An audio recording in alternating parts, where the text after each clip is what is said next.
Bonjour tout le monde, bienvenue dans cette 6e vidéo sur la proportionnalité, dans laquelle je vais essayer de vous montrer une nouvelle façon de savoir si une situation est proportionnelle ou pas à l'aide de graphiques. Alors, d'abord on va faire un petit rappel sur ce que c'est qu'une grandeur mathématique. Donc je vous rappelle, c'est quelque chose qu'on étudie avec des nombres, en général une série de nombres, qui comptent ou qui mesurent cette grandeur mathématique. Donc je vous redonne tout de suite des exemples pour que ce soit vraiment bien clair.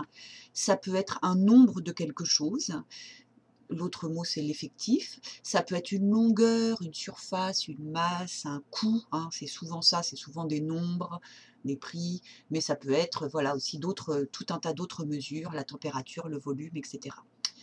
Donc en fait, ce qui se passe, c'est que en mathématiques, en sciences, on a parfois envie de voir comment deux grandeurs évoluent l'une par rapport à l'autre à l'aide d'un graphique. Et les graphiques, il y a plusieurs façons de faire. Moi, celui que je vais vous montrer, c'est celui qu'on fait avec deux axes gradués comme ceci. Donc, pour les sixièmes, vous n'avez pas encore vraiment appris ça. Vous l'avez peut-être vu dans d'autres matières, en histoire géo, en sciences, SVT ou physique. Mais les cinquièmes, vous connaissez ça, on a vu cette leçon. Donc je vous rappelle que l'axe horizontal, c'est l'axe des abscisses. L'axe vertical, on l'appelle l'axe des ordonnées. Et ces deux axes se coupent chacun à leur position de 0. Et ce croisement-là, on appelle ça l'origine. Et l'ensemble de tout ça, on appelle ça un repère du plan. J'insiste pas. Ce qu'il faut comprendre là dans notre sujet sur la proportionnalité, c'est qu'on va utiliser chacun des axes pour compter ou mesurer une grandeur. Donc là, par exemple, j'ai mis la grandeur 1 sur l'axe des abscisses et la grandeur 2 sur l'axe des ordonnées. Donc, ce qu'on va tracer là ensemble aujourd'hui, c'est ce qu'on a fait hier dans la classe virtuelle, c'est qu'on va essayer de représenter la situation des briquettes empilées, dont on s'intéressait à la hauteur, sur ces axes. Donc, par exemple, peu importe, on peut mettre la grandeur 1 sur l'axe horizontal ou l'inverse, et la grandeur 2 ou la grandeur 2 sur l'axe horizontal ou l'inverse. C'est pas important ça, ça change pas grand-chose. Ça change l'allure du graphique, mais ça change pas le raisonnement. Donc là, par exemple, moi, ce que j'ai décidé, c'est que sur l'axe horizontal, on va mettre le nombre de briques qui sont empilées, et sur l'axe vertical, on va mettre la hauteur de la pile en centimètres. Alors, allons-y. Je vais essayer, alors je vais prendre mon pointeur là. Rappelez-vous, donc là c'est ce qu'on vous donnait dans l'énoncé, 4 briques, ça mesurait 6 centimètres. Alors je ne sais pas pourquoi c'est moche comme ça, il y a un vilain aspect. Bon, rappelez-vous, 4 briques c'est 6 centimètres. Donc, les briques, c'est sur l'axe horizontal. 4 briques, c'est ici. C'est-à-dire que je vais, voilà, c'est tout sur cette, c'est ici que ça correspond à 4 briques.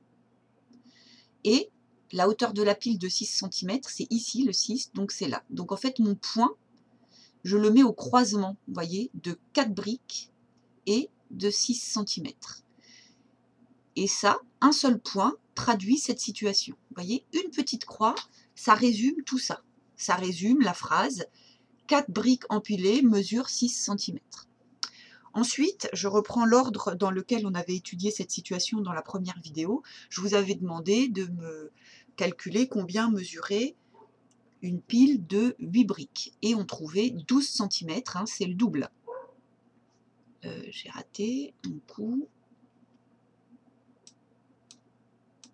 Voilà. Donc 8 briques, ça mesure 12 centimètres. Voilà un deuxième point. Je suis en train de construire mon graphique petit à petit.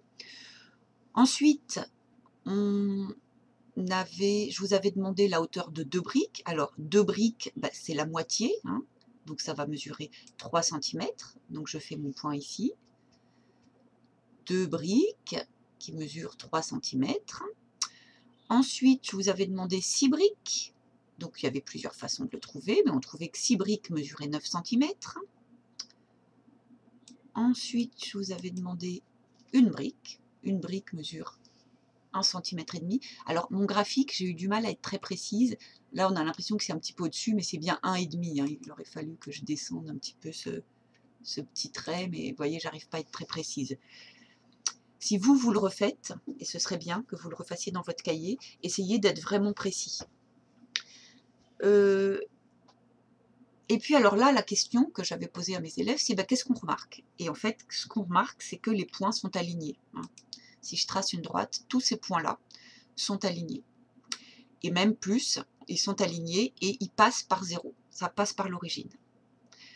Eh bien, voilà, ça c'est très intéressant et c'est ça qui caractérise la proportionnalité. On peut même se servir de ce graphique pour lire une valeur, en fait. C'est ça, c'est que chaque point de cette portion de droite correspond à... Enfin, les points qui correspondent au nombre entier, c'est que là, je pourrais lire pour 3 briques, pour 5, pour 7, et puis pour 10. Hein, 10 briques. Bon, j'ai eu du mal à être en face, mais si vous tracez, vous appliquez. 10 briques, ça mesure 15 cm. Hein, c'est ce qu'on avait trouvé. On sait qu'une brique mesure 1,5 cm, donc en multipliant par 10, on retrouve bien ça. Donc vous voyez, le graphique, ça permet aussi de lire des informations. Donc ce qu'il faut retenir, c'est que là, on a constaté que les points sont alignés et que la portion de droite passe par l'origine. Donc mes élèves, vous devez écrire ça dans votre cahier. Et en rouge, écrire que ça, c'est une situation de proportionnalité. Voilà, il faut qu'il y ait cet exemple-là dans votre cahier. Maintenant, je vais vous montrer un deuxième exemple, un contre-exemple, d'une situation qui n'est pas proportionnelle. Hein. Je reprends mon exemple pas proportionnel de la première vidéo. Alors, sur la grandeur 1, j'ai mis le nombre de boulets, et puis ici, sur l'axe vertical, le niveau d'empilement. Donc, rappelez-vous, voilà un empilement à 2 étages, un empilement à 3 étages, un empilement à 4 étages. Donc, c'est ce que je vais mettre ici, sur l'axe horizontal. Pour un niveau à 2 empilements, hein, vous voyez bien, j'ai 2 étages, j'avais 5 boulets. Donc, je mets mon point ici, vous voyez. 5 boulets, ça fait 2 étages. Dans ce système, vous savez, c'était le système pyramidal à base carrée. Ensuite, pour 3 étages, hein, un niveau d'empilement de 3, on trouvait 9 plus 4 plus 1, c'est-à-dire 14. Voilà, donc je mets mon deuxième point. Pour le niveau d'empilement à 4 étages, alors là, mon axe est un peu trop petit, donc je l'ai agrandi, et on trouvait 30. Hein, c'était ici au premier étage, 4 x 4, 16, 16 plus 9 plus 4 plus 1, on trouvait bien 30. C'est ce que j'ai, si vous avez besoin de plus de détails, si vous ne vous rappelez pas, c'est ce qu'il y a dans la première vidéo. Et là, on se rend compte, alors on a un peu l'impression, là, si on regarde vite fait, on se dit, oh oui, tiens, ces 3 points, ils ont l'air alignés. En fait, non. Hein. Si on trace, vous voyez, là, j'ai tracé la droite qui passe par les 2 premiers points. Non, c'est pas aligné. Hein. Ce point-là, il n'est pas sur cette droite-là. Et en plus, ça passe pas par 0. Donc, c'est pas proportionnel. Les points ne sont pas alignés. Ce n'est pas une situation de proportionnalité. Donc voilà, c'est ça. Vous allez l'écrire dans un instant. Mais c'est ça qui permet de voir si une situation relève de la proportionnalité ou pas. Alors, pour rigoler, là, j'ai été chercher sur Google, j'ai tapé graphique proportionnel et j'ai eu ça. Donc, ce qu'il faut bien voir, c'est qu'en un coup d'œil, on voit tout de suite ce qui est proportionnel ou pas. Là, la propre situation, je ne sais même pas de quoi il s'agit, hein, mais je vois bien que même si les points sont alignés, ça passe pas par 0. Donc, ce n'est pas proportionnel. En revanche, la deuxième situation, je vois que non seulement les points sont alignés, mais qu'en plus ça passe par l'origine, donc ça, c'est une situation de proportionnalité. Donc si vous voulez, vous pouvez mettre sur pause et essayer d'envisager chacun des graphiques pour voir si c'est proportionnel ou pas. Et moi, je vous donne la réponse tout de suite. Donc voilà, tous ceux que j'ai encadrés en vert, c'est des situations où non seulement les points sont alignés, mais ça passe par l'origine. Et tous les autres, ce n'est pas de la proportionnalité. Alors le dernier, il y avait 2 graphiques, deux graphiques sur le même repère. Ce qui est en bleu, qui a l'air de passer par 0, c'est sûrement proportionnel, alors que ce qui est en rouge, ça passe pas par 0, c'est pas proportionnel. Donc voilà, ce qu'il faut écrire maintenant dans le cahier, pour terminer cette partie sur les graphiques, c'est qu'on peut représenter graphiquement dans un repère une grandeur en fonction d'une autre. Un point du graphique, ça correspond à une colonne d'un tableau. Alors ça, c'est pas obligé de l'écrire, mais c'est juste pour vous rappeler que pour les briquettes, là, on a commencé par tracer le point qui, pourquoi j'ai mis grandeur 1? Oui, donc ça, c'était nombre de briques. Hein. Le nombre de briques correspond à 6 cm. Ben voilà, ces deux nombres-là, ça fait un point. Je vais au croisement de 4 sur le premier axe et de 6 sur le deuxième axe. Après, j'avais fait pour 8, hein, 8 et 12. Après, j'avais fait pour 2, etc. Et on peut même se servir du graphique pour lire une information. J'insiste pas, inutile d'écrire ça. Ce qu'il faut écrire, c'est ça. Lorsque ce sont deux grandeurs proportionnelles, tous les points sont alignés et la portion de droite obtenue passe par l'origine. Voilà ce qu'il faut écrire dans le cahier. Donc ça, un point correspond à une colonne d'un tableau. C'est pas obligé de l'écrire. Enfin, vous pouvez l'écrire si vous refaites le petit tableau de proportionnalité à côté. Avec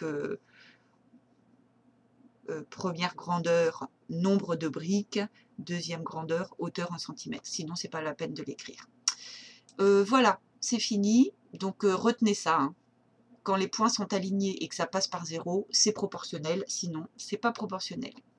Allez, au revoir, à bientôt.